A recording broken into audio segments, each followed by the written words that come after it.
ഇനി ഒരു ഫെസ്റ്റിവലിൽ ഒരു പിണ്ണാക്കില്ല ചങ്ങ. ഈ തിയേറ്ററിൽ ഓടുക, ഏറ്റവും കൂടുതൽ ആളുകളെ കാണിക്കുക, പ്രൊഡ്യൂസറിന് ഒരുപാട് പൈസ ഉണ്ടാക്കി കൊടുക്കുക. അപ്പം നമ്മളൊക്കെ നമുക്കൊരു 10-20-25 ദിവസമായിട്ട് വേറെ ഒരു പണി എടുത്തിട്ടില്ല. നമ്മൾ 25 ദിവസമായിട്ട് സിനിമയുടെ പ്രൊമോഷന് വേണ്ടിയിട്ട് ഇറങ്ങിയിരിക്കുകയാണ്.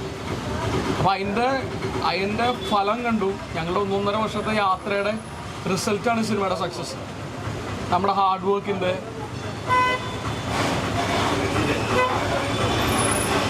എൻ്റെ ഫാമിലി വളരെ ഹാപ്പിയാണ്. ആദ്യമായിട്ടാണ് ഇവർ ഇത്രയും സപ്പോർട്ടീവ് ആയിരുന്നു. ഇതിനു മുന്നേ ഹൈപ്പ് ഉണ്ടായിരുന്നു, പക്ഷെ അവര് കൊള്ളാം അങ്ങനെ ഭയങ്കര കൺട്രോൾ റിയാക്ഷൻ ആയിരുന്നു. പക്ഷെ ഇതോടെ എല്ലാം മാറി. Full support. അവര് ഫാമിലി ഫ്രണ്ട്സിനോടും റിലേറ്റീവ്സിനും ബന്ധുക്കളെ എല്ലാം കൊണ്ട് തിയേറ്ററിലേക്ക് പോവാൻ ആദ്യമായിട്ടാണ് ഞാൻ ഇത് കാണുന്നത്. ജീവിതത്തിൽ ഇപ്പൊ 2 അടിപൊളി കാര്യങ്ങൾ നടന്നു.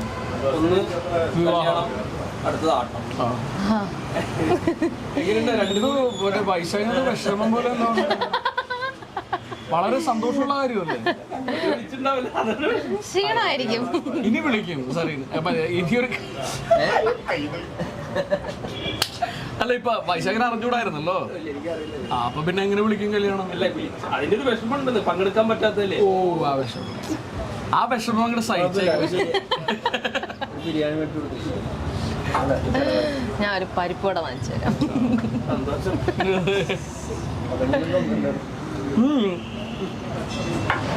പടത്തിന്റെ 50ാം ദിവസം നമുക്ക് ആഘോഷിക്കാം. നമുക്ക് എല്ലാവർക്കും കൂടെ ഒരു വൻ പൊളി പൊളിക്കാം.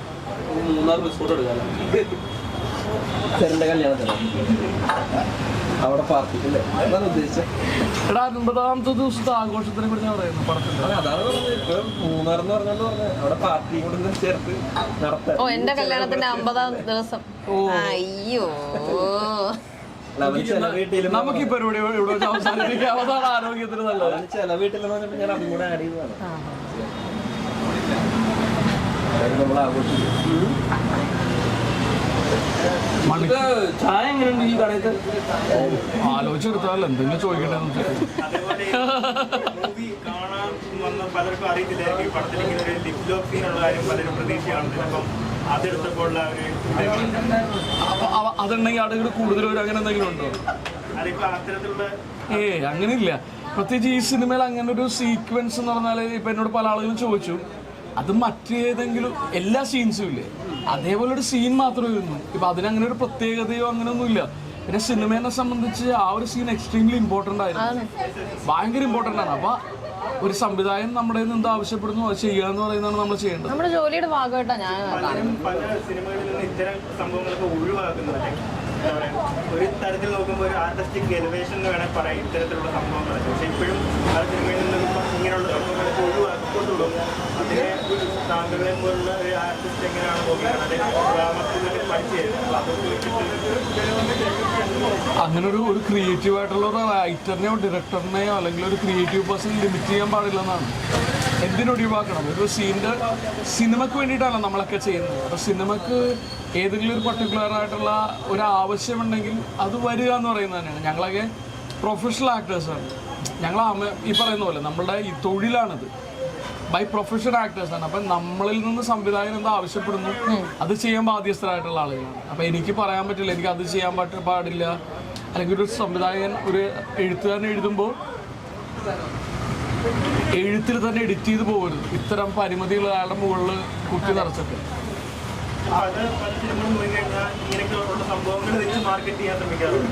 പക്ഷെ ആട്ടം എന്ന് പറയുന്ന സിനിമ ഒരു തരത്തിലും ആ ഒരു സംഭവം ഹൈലൈറ്റ് ചെയ്ത് അല്ലെങ്കിൽ ആ ഒരു രീതിയിൽ കാണിക്കാൻ ശ്രമിക്കുക. അതിന്റെ ഉത്തരം എന്ന് പറയുന്നത് നമ്മൾ കോണ്ടന്റിൽ വിശ്വസിക്കുന്നു. സിനിമയിൽ ഇത്ര അധികം കോണ്ടന്റും നമുക്ക് സിനിമയിൽ ഭയങ്കര കോൺഫിഡൻസ് ഉള്ളപ്പോൾ നമുക്ക് ഈ പറയുന്ന പോലെ ലൊട്ടുലൊടുക്ക് വിദ്യ വേണ്ടാന്ന് തോന്നുന്നു. സിനിമ സംസാരിക്കുന്നുണ്ടല്ലോ ഇപ്പൊ അല്ലേ? സിനിമയിൽ എന്തൊക്കെ കാര്യങ്ങൾ നടക്കുന്നു. ആദ്യമായിട്ടല്ലേ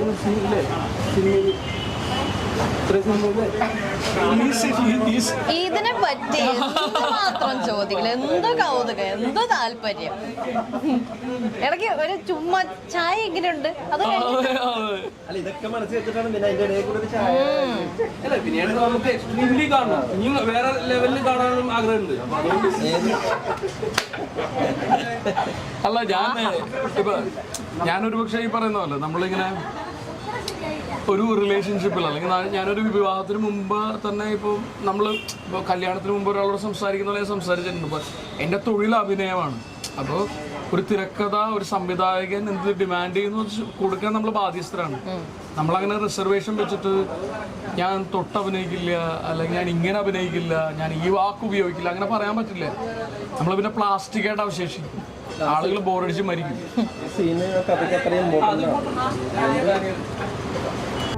കൂടുതൽ വീഡിയോസിനായി B4 Blaze ഫോളോ ചെയ്യൂ, സബ്സ്ക്രൈബ് ചെയ്യൂ.